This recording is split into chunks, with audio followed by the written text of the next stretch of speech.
I want to start with a picture I saw. It's actually a series of pictures, a little comic strip I saw. You ever heard of the rat race? I love this. Get smoother, get closer. The advertisements on the wall I love. But every single frame you're going to see this. Happiness is just around the corner.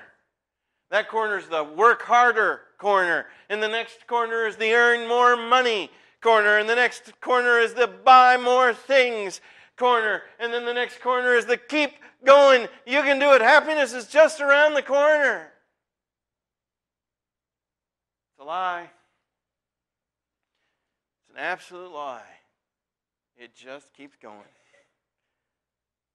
Good thing we're smarter than rats, huh? First time I ever preached on this sermon, I'm not going to do it today, but the first time I ever preached on this sermon, I sang Weird Al Yankovic's eBay song. Have you ever heard of that? He sings a used pink bathrobe, a rare mint snow globe, a Smurf TV tray I bought on eBay. My house shows up with this stash, comes packed in bubble wrap most every day, what I bought on eBay. Tell me why I need another pet rock. Tell me why I bought that Alpha alarm clock. I bid on Shatner's old toupee. They had it on eBay, you know. Just before the song ends, as a backup singer, it's Weird Al's voice, but he's singing his backup singer. He sings, "Wake up, world. The kind of stuff you throw away, I bought on eBay." Why? Why does anybody spend time in that worldwide garage sale? Because the next thing is the thing that will bring me contentment. You know, I'll be satisfied once I have an Apple Watch instead of a Timex. And I'll be happy when I get the iPhone upgrade that's got glass on both sides, you know, so I can break it no matter how I drop it, you know. I'll be content once I have the nicer car. I'll be content once I'm in that new marriage. I'll be content when it's just around the corner. Happiness is waiting. You're almost there. I'll be happy once I get rid of this or that, and once I have this or that. I can build a happy life, can't I? What does it mean to live a meaningful life?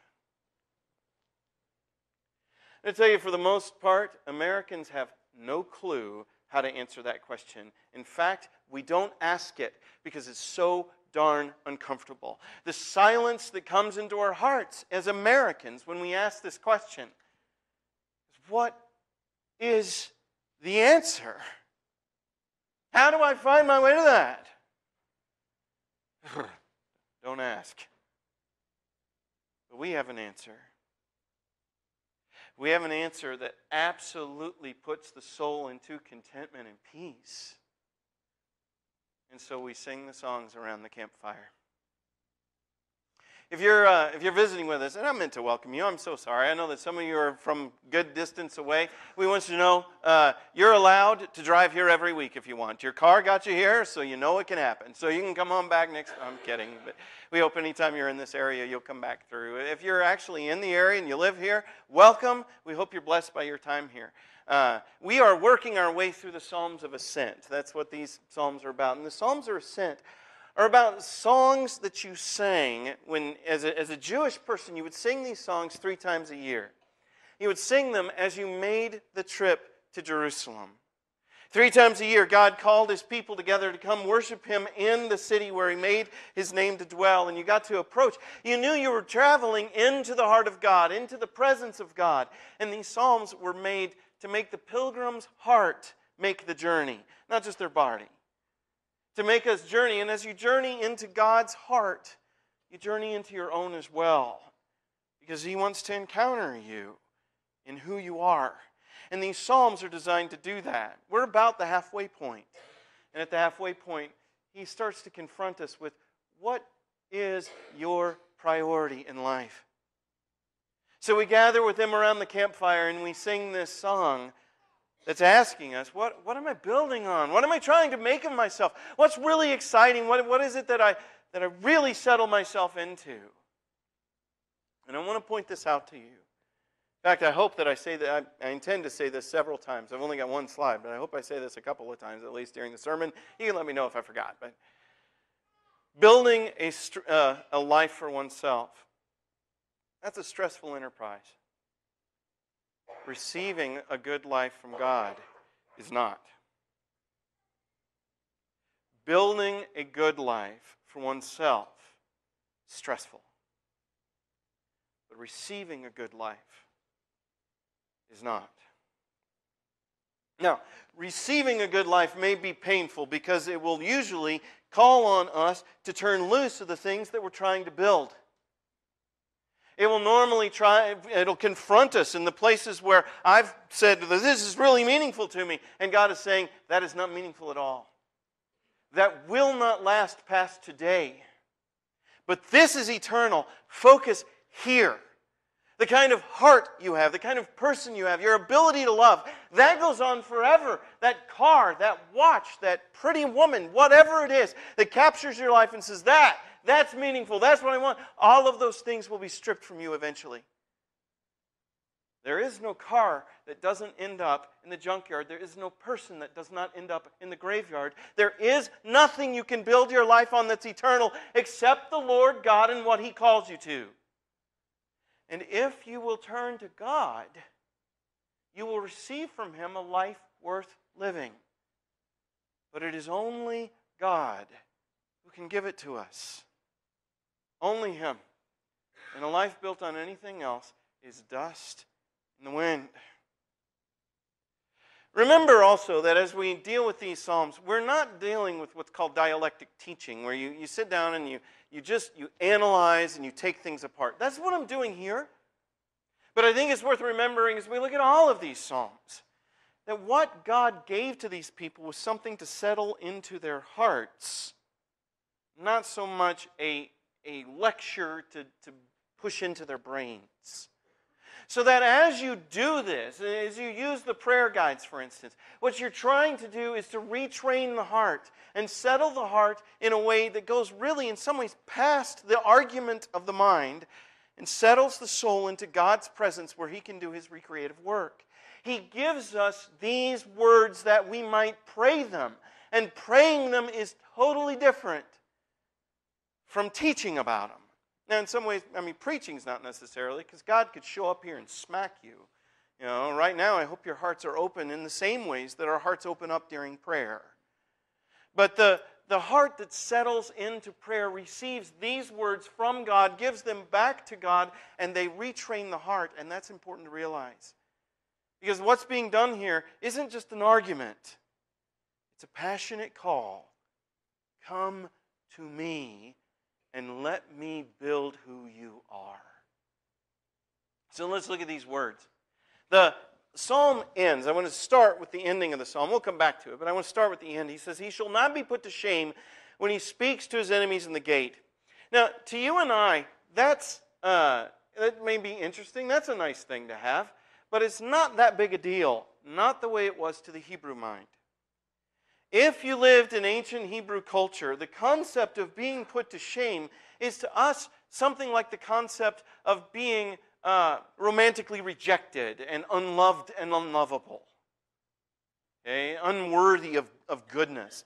They lived in a culture that was entirely based on honor and shame, in much the same way that we live in a culture that's based on liberty and love.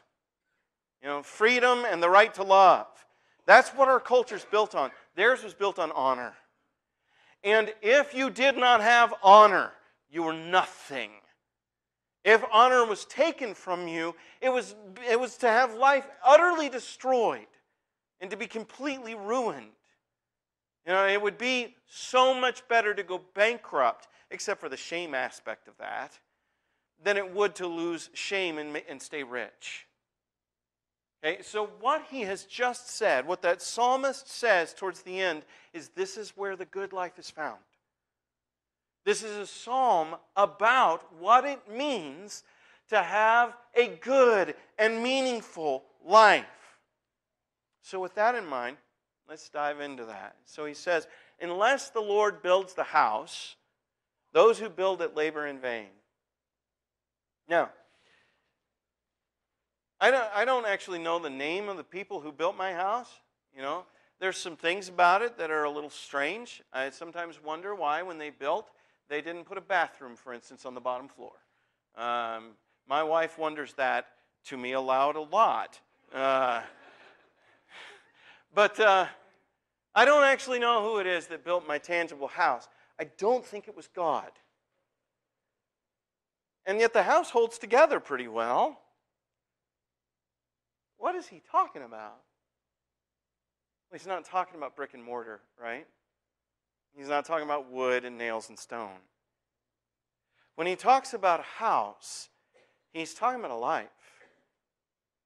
Like the house of David. What is the house of David? Well, it's not that palace he lived in. It's his kids, his offspring. God is saying, unless the Lord builds up your life for you, you can do whatever you want. It will all end up as dust. And folks, that is absolutely true. Dust and ashes. All we are without the help of God.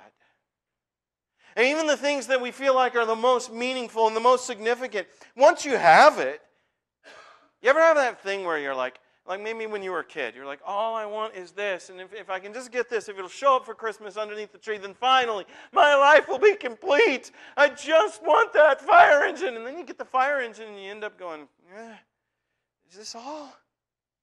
We don't ever really grow beyond being kids that way. Once I finish this accomplishment, once I get that degree, once I get this promotion, then I'll really have it made, and you have it, and then you're like, Once I get to live there, once I'm married to that person, once I have... Do you ever have that sense of, is this all?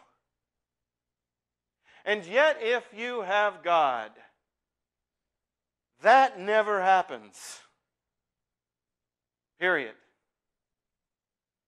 God is always an infinitely wondrous exploration, always a new adventure, because he's always coming to put his finger on something else about me that needs to change. Am I alone in that?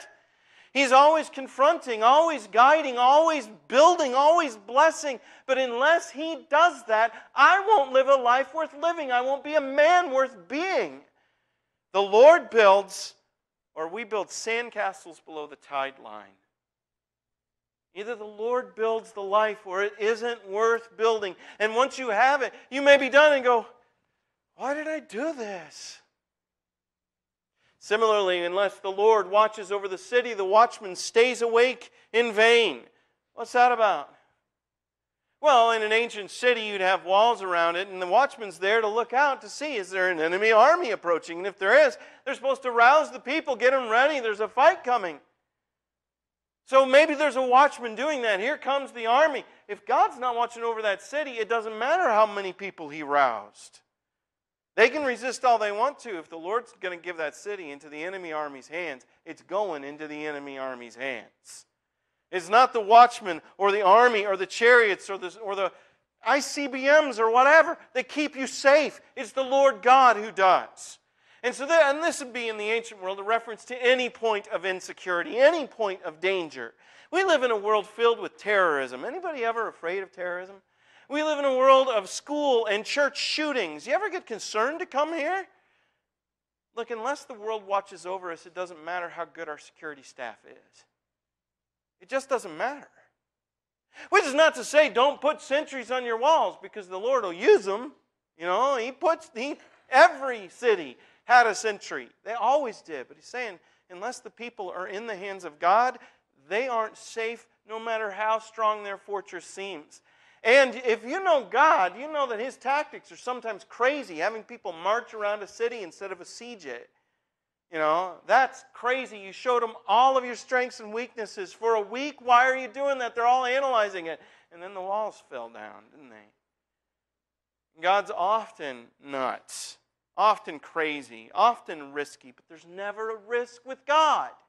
We are always safe in his hands. And since the grave has been emptied, since Jesus has been raised from the dead, even death isn't a thing we have to fear.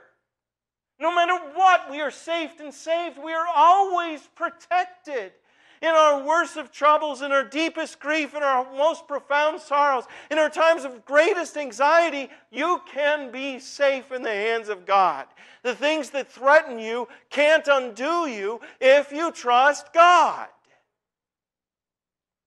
Okay, so if He builds the house and if He watches over the city, then I can have the life I want. So how do I get Him to do it? You don't. That's the whole point. You can't control Him. He is very, very difficult to train.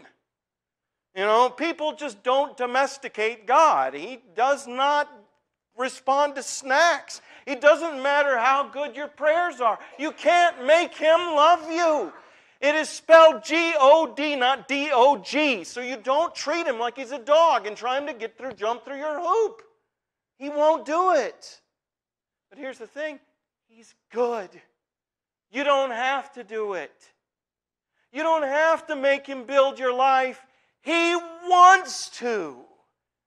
He is so excited to build and bless in you things that are eternal.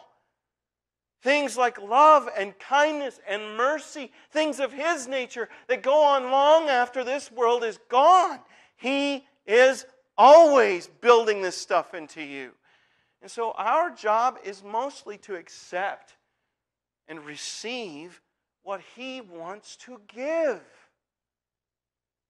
To take up the cross and deny the self and say, I can't build my life. I keep trying, but it's not working, so I need to put that behind me. I'm going to follow you, Jesus, and what you have to say, that's where my life will be found. And forgiving my enemies is crazy, and I don't want to do it, but you told me to, so I'm going to follow you. And turning the other cheek means I'll never get my way, but I'm going to do it. I'm going to trust you. And loving and controlling my hungers, and I'm going to do these things because you told me to. And don't you find that when you practice discipleship, He is building a life in you that you would have never found on your own. You would have never found it on your own. You don't have to. You have to believe it. You don't have to build it. You have to receive it. And so the big act of prayer here, as you pray these verses, is, God, help me to believe. Because I don't know about you, but I keep forgetting. I keep trying to find this life that I want to live. But when I rest in Him, when I give responsibility for who I'm going to be to Jesus Christ, I find that I start becoming who I wish I always was.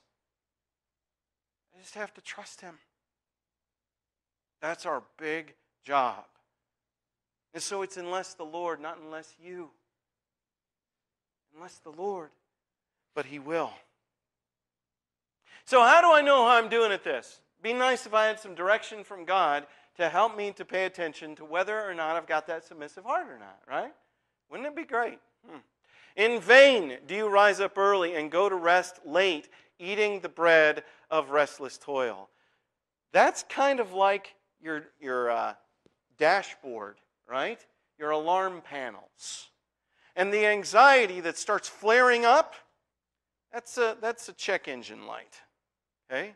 Now listen, I know there are folks who have social anxiety and anxiety troubles that have to do with chemical imbalances in our bodies. And I do not think God's talking about that. That's a sickness that's a whole lot similar to this, and I don't read better, I don't say, well, I need to trust God to help me read, so I'm going to. No, He gave me glasses, He's not talking about that kind of anxiety. But there is a kind of anxiety that comes from misaligned priorities and a lack of faith. That's what He's talking about. When I trust in me, when I say my hope is my flesh, my abilities, when I put my faith in Ethan Brown, Ethan is a terrible God. He delivers poorly. Didn't come through. And I end up filled up with that. See, that guy does not trust that hamburger. Probably shouldn't. It's filled with triglycerides. It's going to hurt him. But the reason, that bread of anxious toil, you worked so hard to get it. And once you got it, it didn't satisfy. You worked so hard to get there, and you thought it would be meaningful when you had it, and it wasn't. You worked so hard to impress, and it wasn't impressive. You worked so hard to be significant and found insignificance. See, and it's anxiety producing, it's sorrow producing, it's depression producing. It'll lead you into ways of darkness. He's saying that is a warning light. How do I know when things are running smoothly? Is there something? Yes, there is. He gives His beloved sleep. One of the ways that I can know that I actually have let go of the trouble that plagues me is that I fall asleep. It is amazing how troubles keep us awake. It is amazing how troubles keep us unhealthy. It is amazing how they plague us, right? But have you ever had this experience?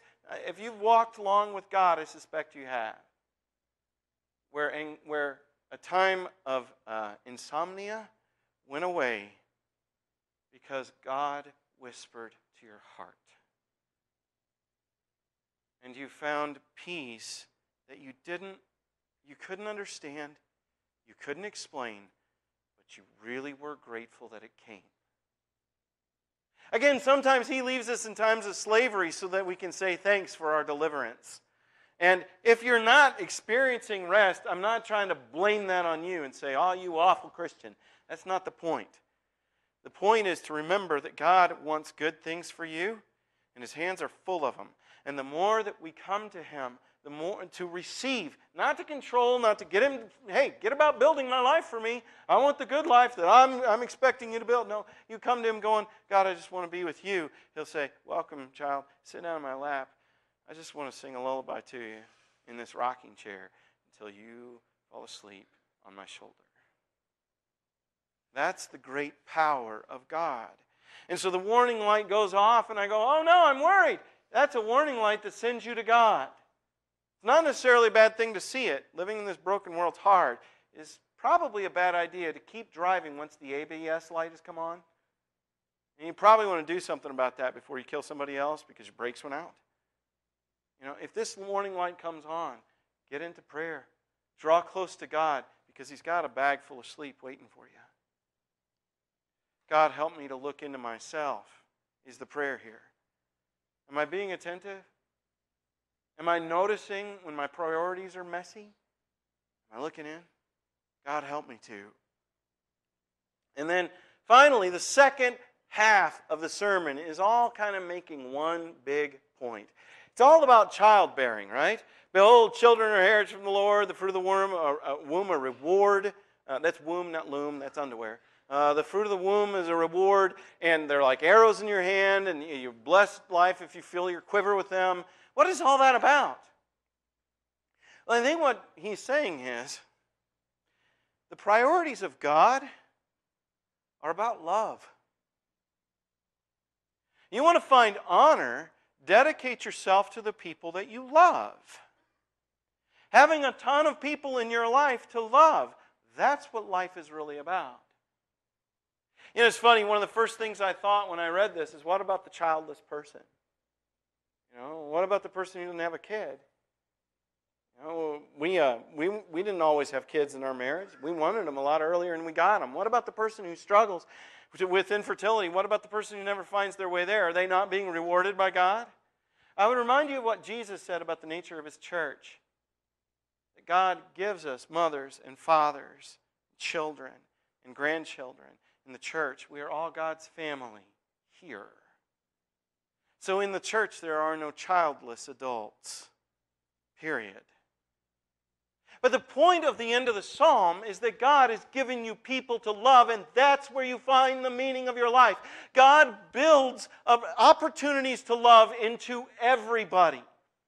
And the love and the joy of children is a natural place to find it. This is what human life is meant to be about.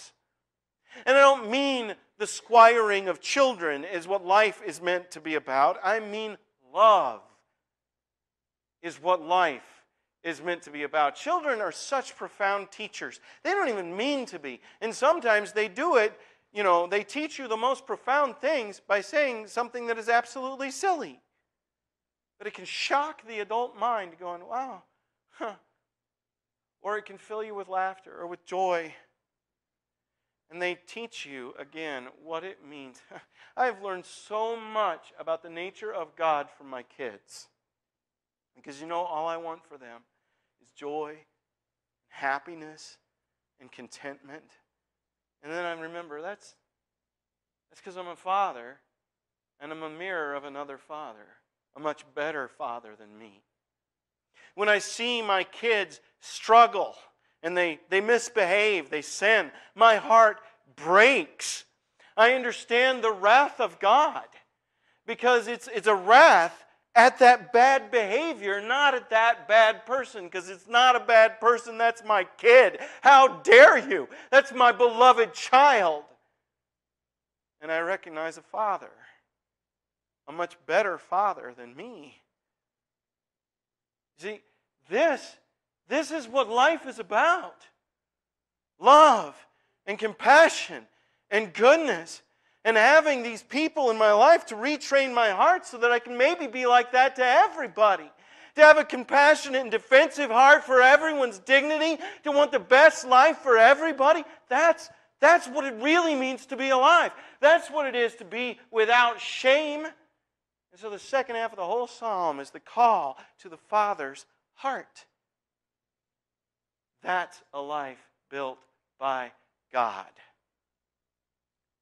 And it's filled up with the wealth of God.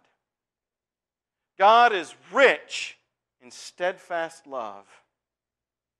And that's a wealth that never gets spent.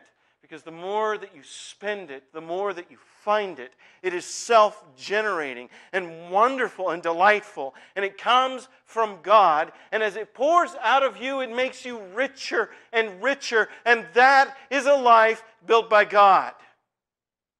Becoming a person capable of love the way that God loves, that's a life you carry into eternity with you. And it can never be taken away unless the Lord builds a house. You labor in vain. There is no more meaningful thing than we can pursue than relationship with God. There is no way you can heal your marriage without God. There is no way you can make a good career without God. There is no way you can have a good retirement without God. There is no way you can be a good person without God. You cannot have a good life without God, but you do not have to be without God. Because Jesus Christ has invited you into a life walking with God. God, make my priorities your own. That's the heart of that prayer. And finally, let me just ask you again, what does it mean to live a meaningful life? A truly meaningful life, purposeful and filled with knowing who I am and what I'm for. A life built by God. And you won't find it anywhere else. If you've been trying to build your life in something else, well, welcome to the call of God to reorient. It's time to come back home. And if you, like me maybe, are stuck in a time of sorrow and you need God's freedom, this church will pray for you, and I'm telling you, God can do it. If you came this morning bearing a burden that has nothing to do with what I've talked about, but you want the prayers of the saints, we want to pray for you. Let us know. And if you're not a Christian, there's no better way of life than following Jesus Christ. If this morning you're subject to the invitation of God, there's room right here. Why don't you come while we stand and sing?